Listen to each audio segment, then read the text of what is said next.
Hello students, welcome to the science class. We are studying class 11 physics. The chapter is units and measurements. Today's topic is applications of dimensional analysis. Now we have already started this topic and in total there were three different applications of dimensional analysis. Out of that the first one was we obtained a relationship between units of physical quantity in two different system of units. In that we have learned or we have converted and we have related the unit of work, like 1 joule was equal to 10 raised to 7 erg. So we related MKS system and CGS system. Clear? Second, we verified the dimensional consistency of an equation connecting different physical quantities. So in this video, we are going for the third and the last application of dimensional analysis, and that is to obtain the relation for a physical quantity in terms of other physical quantities. So basically what we are doing, we will be deriving an expression, right? It is just like formula in which there are more than one physical quantities. One will be dependent on many other physical quantities, and let us derive a relation how they are related, right? So at the end of this application or at the end of this derivation, we will get an expression or formula connecting different physical quantities. So we will start with a very simple derivation. So here let us derive an expression for centripetal force, that is represented as capital F, acting on a particle of mass small m moving with velocity small v in a circle with radius r. So basically what we are doing, we are relating force with mass, velocity and radius. Clear? So what we will do, we will assume a formula. Let us suppose, let the force which is called centripetal force, but ultimately it is a kind of force only. Let force be proportional to, first of all, the mass. Then it is also proportional to the velocity, and then it is also proportional to the radius. Clear? So in short what we can write, that force is proportional to mass as well as velocity as well as radius. But how it is proportional, in what exponent and powers, that we are not knowing. So what we will do, we will also assume that force is proportional to mass, velocity and radius, and their dimensions are m raised to a, v raised to b and r raised to c. Clear? Now we all know that whenever we remove the proportionality symbol, we may write that formula with a constant. So we will just write in a simple way, that is f equals to k, where k is constant, while the other three will be m raised to a, v raised to b and r raised to c. These are ABC, which are powers, which are called dimensions. Clear? Now how shall we start? What we will do, we will write the dimensional formulas on both the sides, right?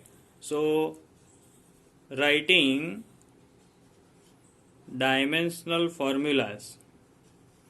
I hope you are all clear with how to form dimensional formulas of different physical quantities. So what we are doing, on both the sides, on LHS and RHS, we will write the dimensional formula. So F equals to, right now K is dimensionless constant, so we will ignore.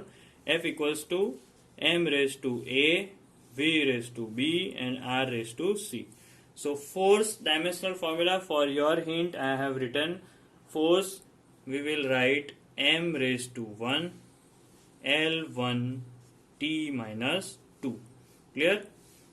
Over here, let it be in the square bracket.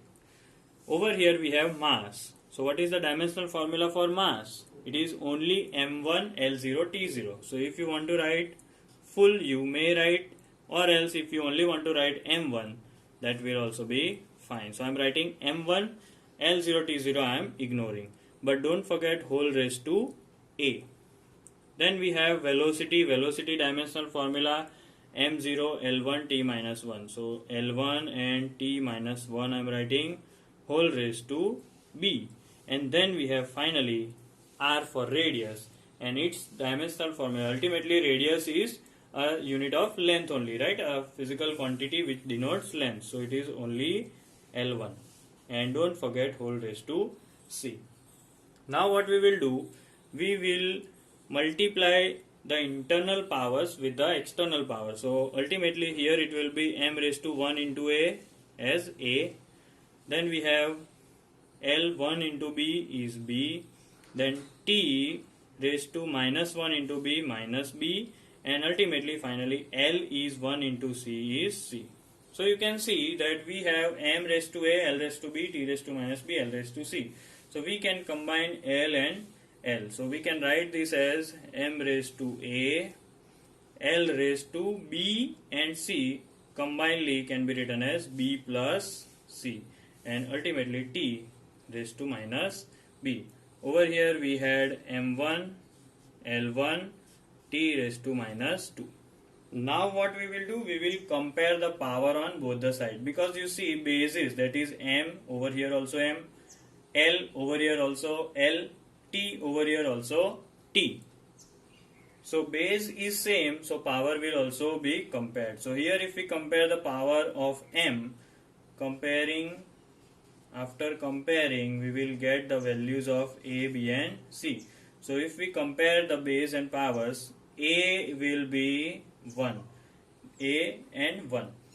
B plus C, it will be 1, as we are comparing L and L. B plus C becomes 1, and t raised to minus b over here minus 2. So minus b equals to minus 2. Clear? So what we did, we compare the powers. Now based on this, can we solve these things? We can easily solve. First of all, that is minus b equals to minus 2. So b equals to plus 2. Over here we got a equals to 1.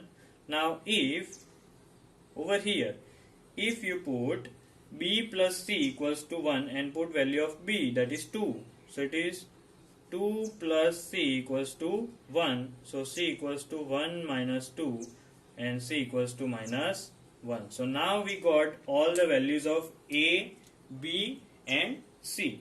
So now what we will do, we will just continue with the last step. Utilize your space of notebook. Over here now we just have to put the values of this power in this formula. Okay, so f equals to, you can write this formula as well as this formula. So ultimately we will use a formula which may include constant, but we have is equal. So over here it was f equals to k m raised to a, v raised to b, r raised to c. Let us now put the values. So ultimately it is f k m raised to a. So let us write the value of a, m raised to 1. V raised to b, so b raised to 2. And r raised to c, so if over here r raised to minus 1. Now we know that whosoever has power minus 1 will go into the denominator to become positive. So our final equation is f equals to k m raised to 1, v raised to 2 upon r raised to 1. So this is the formula which we were deriving. F equals to k mv square upon r, where F is the centripetal force, k is the constant, m is the mass, v is the velocity and r is the radius. So we have derived F equals to k mv square upon r. Now let us take one more example. Let us derive one more formula. Here let us derive an expression of periodic time t of a simple pendulum which depend on the length L and mass m of the bob and gravitational acceleration g. So basically what we are doing, we are relating periodic time, that is time, with length, mass and gravitational acceleration g. So let us assume our first step will be, suppose the periodic time t is proportional to mass m, the dimensions let us assume a, then again it is proportional to the length L, let us assume that the dimension is B, and also gravitational acceleration, that is C. So we can write that periodic time T is proportional to m raised to A, L raised to B, and G raised to C. Clear? If we take the constant, it will be periodic time T is equal to K, m raised to A, L raised to B, G raised to C. So this is the final formula in which we will put the value. Now, writing about the dimensional formulas for both the sides. So here it will be next step, writing dimensional formula on both sides. So periodic time will be time, just time. So what it will be? It will be time T1. So M0, L0, T1. Over here, K is a dimensional constant, so we will ignore K. M is mass. So here it will be, let us put the bracket, m raised to 1 whole raised to A. Then we have next as length L. So what it will be? L raised to 1 whole raised to B. And finally we have gravitational acceleration. Okay. And gravitational acceleration formula you can easily derive. It is meter per second square. So ultimately it is m0 L1 meter per second square. So T raised to minus 2 whole raised to C. Okay.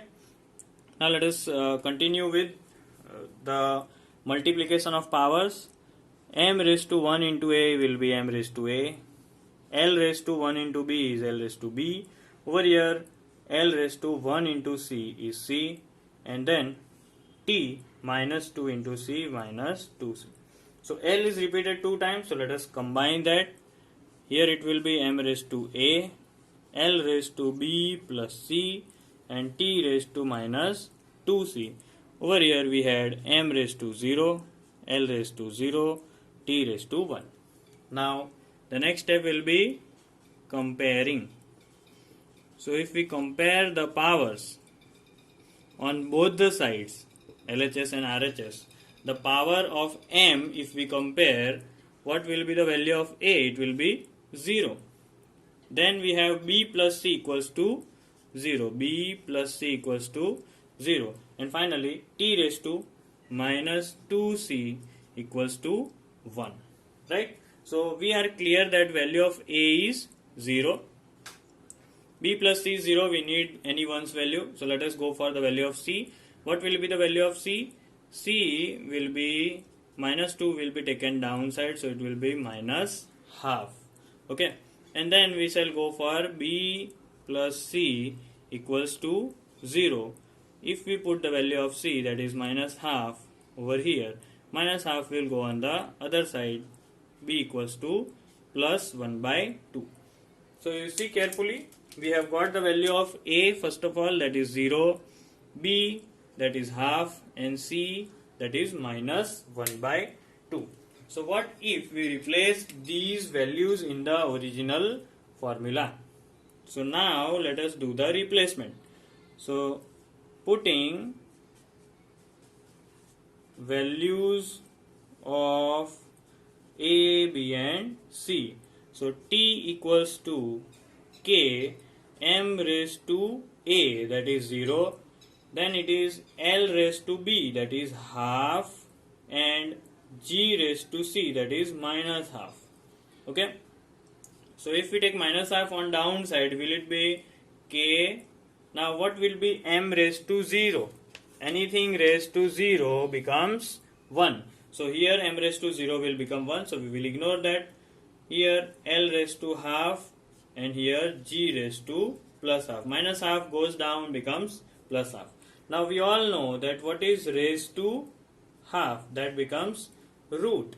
So here we can write T equals to K under root L by G. Why under root? Because half raised to half is common. So we can take both L by G inside the root. So this is the formula that we got, T equals to K under root L by G. Now one thing that we are expanding that the value of k is to be found experimentally, that is 2 pi. So ultimately our final formula can also be t equals to 2 pi under root L by G. So this is our final expression that we have derived. That was for periodic time, and now you can see it depends on many different physical quantities like length, mass and gravitational acceleration. Moving on to the last theory topic of this whole chapter. By this we shall finish all the theory part of this chapter, that is limitations of dimensional analysis. Even though dimensional analysis is very much important, we have seen all the type of applications, but it has some limitations. One by one, let us see all those limitations. First is, this method doesn't give any information about dimensionless constant. So we cannot know anything about the constant that the physical quantity is dependent on. Second is, it is useless when any physical quantity depends on more than 3 other physical quantities, right? So if a physical quantity depends on many different physical quantities, the condition is given more than 3. So in that case, the derivation of expression will be little bit difficult and complex. The third one, this method is useless when a physical quantity is the sum or difference of 2 or more physical quantities.